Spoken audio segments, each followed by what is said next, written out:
menjadi advokat ini luar biasa.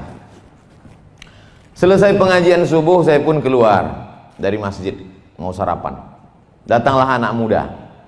Kata anak muda ini, Ustaz Somad, saya baru selesai S1. Fakultas apa? Fakultas Hukum. Oh, jadi sudah SH? Sudah Pak Ustaz. Rencana lanjut S2 MH? Tidak Pak Ustaz. Kenapa? Saya tak mau jadi pengacara. Banyak yang udah masuk neraka Pak Ustaz. Jadi kamu mau kemana? Aku mau ngambil S1 lagi Pak Ustaz. S1 apa? S1 Hukum Islam. Aku mau taubat, kata dia. Saya orangnya tidak mau menjudge orang, menghukum orang, saya tak mau. Saya mengajak dia berpikir. Sambil jalan saya ceritakan sama dia.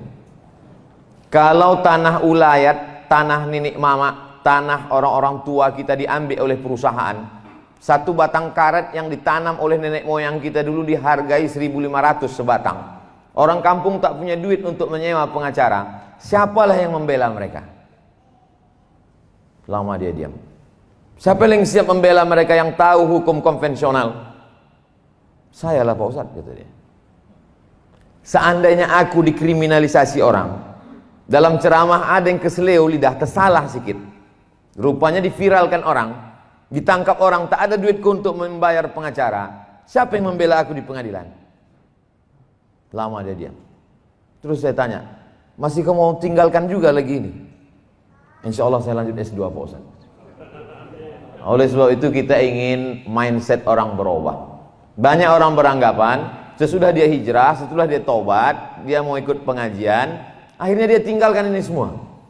Aku udah kutinggalkan di dunia ini Pak Ustaz, aku mau mati aja. Jadi kalau pengacara-pengacara ini taubat meninggalkan ini, siapa lagi yang bisa berkecimpung di sini? Siapa lagi yang membela alim ulama, para habaib? Siapa lagi yang membela orang-orang susah yang tidak mampu? Tapi ini ada dosanya Pak Ustaz. Dosa-dosa sedikit nanti ku carikan syafaatnya insyaallah.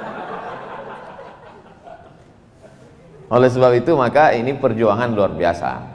Perjuangan ini tidak hanya dalam tablik akbar, ceramah, khutbah, tausiah, wirid yasin. Tak sesederhana itu guys. Ini kita berhadapan dengan hukum. Kita berhadapan dengan bukan pula hukum fikih, usul fikih, qawaidul fikih, halal, haram, makruh, mubah, syarat, rukun, wajib, sunat, sunat muakkad. Bukan ini. Ini kitab undang-undang hukum pidana, kitab undang-undang hukum perdata, kitab undang-undang macam tadi itu. Bukan surat Al-Baqarah ayat 282, bukan itu sebutnya. Pasal sekian, ayat ini ada pula I-nya. Nah, siapa yang bisa menghafal itu? Ustadz sudah cukup banyak energi di kepalanya untuk membahas masalah Quran, hadis, ijma, qiyas, syar'u man qablana, saddu zara'i, qaulus sahabi, istihsan, istishab. Habis sudah energi di kepalanya. Maka ada beberapa orang yang diberikan Allah kekuatan ingatan, hebat cara bicaranya. Kalau saya perhatikan, kebanyakan pengacara itu dari dua daerah. Pertama, Sulawesi, Makassar, Sulawesi Selatan. Yang kedua, Sumatera Utara. Lama saya berpikir, kenapa dari dua daerah ini banyak pengacara? Setelah saya tengok, ternyata dua dari daerah ini kalau ngomong tuh lantang. Kalau orang dari Sulawesi dan Sumatera Utara nih ngomong, salah pun dia macam-macam betul kita tengok. Yakin dia PD-nya tinggi. Nah itu. Oleh sebab itu ada juga orang benar, cuman gaya ngomong dia itu menurut pasal sekian ayat ini. Orang tuh yakin, iya apa tidak? Tapi kalau orang dari Medan ini paten kali dia. Oleh sebab itu maka ini bakat-bakat ini, bakat kemampuan mengingat pasal-pasal, bakat bicara yang lantang tegas dengan pilihan kata yang luar biasa, ditambah dengan keberanian, maka itu bekal yang luar biasa. Ada jaksa penuntut umum, ada hakim yang memutuskan perkara, ada terdakwa yang buta hukum tak mengerti, maka dia perlu orang yang menasehati dia. Nasihat itu advice. Orang yang menasehati itu, itulah dia para advokat. Atau bahasa lainnya disebut dengan lawyer. Dalam bahasa Arab disebut dengan mustasyar. Mustasyar diambil dari kata syura. Syura diambil dari kata musyawarah. Maka kata Nabi, ma khaba man istasyara, tak sia-sia orang yang mau bermusyawarah minta pendapat orang yang mengerti hukum, wa ma nadima man istakhara, dan tidak akan menyesal orang yang mau beristikharah. Saya Insya Allah diberikan Allah kesempatan untuk belajar fikih Islam, hukum Islam, Islamic law. Tapi dalam masalah hukum konvensional saya buta, saya tak paham. Maka ketika saya terjerat dalam suatu perkara, bahwa itu ceramah saya 6 tahun yang lalu di dalam masjid, pengajian subuh, bukan pula itu intisari ceramahnya, itu hanya menjawab pertanyaan orang. Lalu kemudian ketika diviralkan, saya tak dapat membela diri. Siapa yang membela saya? Berkumpullah pengacara-pengacara, tiba-tiba saja tak diundang, tak diajak, tak diminta, membubuhkan tanda tangan 70 orang pengacara muslim dari Sabang sampai Merauke siap untuk membela Ustadz Abdul Somad. Takbir! Macam mau perang aja. Begitu saya sampai di Jakarta, disodorkan kertas, Ustadz Somad, inilah dia 70 pengacara yang sudah siap membela Ustadz, selengkap dengan segala pasal-pasalnya, bahwa Ustadz berbicara ini di dalam masjid, tidak disuarakan mikrofonnya sampai keluar, bahwa Ustadz bukan inti pembicaraan, judul tema besarnya bukan masalah itu, tapi Ustadz menjawab pertanyaan, maka Ustadz tak bisa dikenakan satu pasal apapun. Meleleh air mata saya, disangka mereka ini saya haru menengok itu. Yang saya pikirkan, cemana membayar 70 pengacara ini.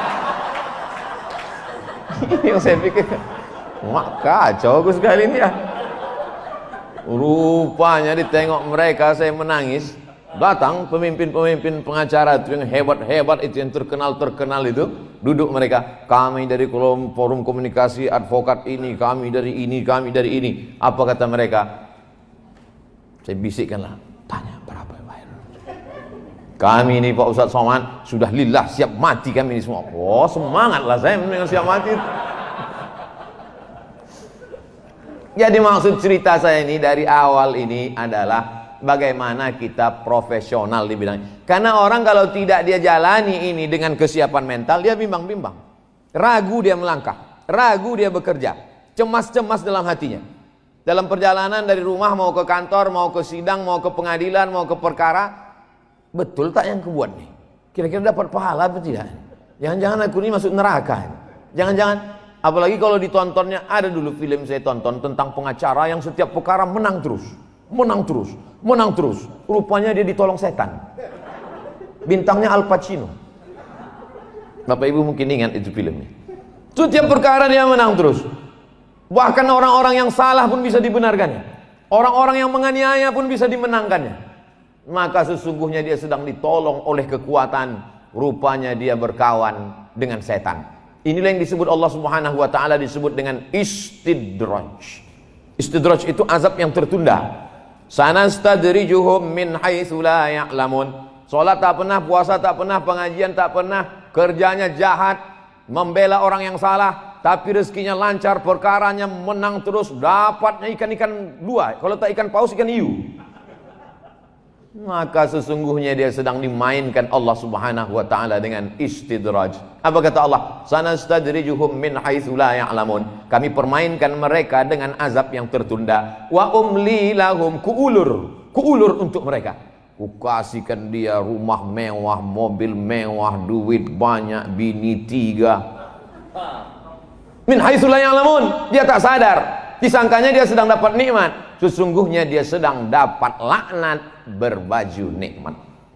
Puncak dari kepuasan adalah ketika kita bisa membela orang yang tak mampu, ketika kita bisa membela orang yang lemah, ketika kita bisa menaikkan orang yang di bawah naik ke atas, dan orang yang hebat mulia karena kejahatan bisa kita tunjukkan kebatilannya. Di situ ada kepuasan yang luar biasa. Hidup ini singkat. Kebetulan kita diperankan Allah dengan peran masing-masing. Ditengok Allah Subhanahu wa taala ketika kita belum lagi dalam bentuk darah, daging, tulang, bulu, kuku, sumsum, masih dalam bentuk roh menurut ilmu Allah, menurut kudrat iradat Allah. Ditengok Allah taala. Oh, ini cocoknya di pengacara. Ini cocoknya ustadz ini. Ini cocoknya tukang ojek ini. Jangan sepele kan. Dia memang tukang ojek, tapi semua ojek di Medan ini dia bosnya. Gitu. Oleh sebab itu apa maknanya? Ini peran kita ini masing-masing diberikan Allah SWT. Yakinlah bahwa ini suratan kita dari kecil memang. Bapak dulu teringat saya gimana ceritanya Bapak ini bisa jadi pengacara nih. Saya Pak Ustadz dulu memang dari kecil memang udah bawaan. Kami dulu kalau cabut sama kawan, kawan tuh makan 3 bayar 1, saya yang belanya Pak Ustaz.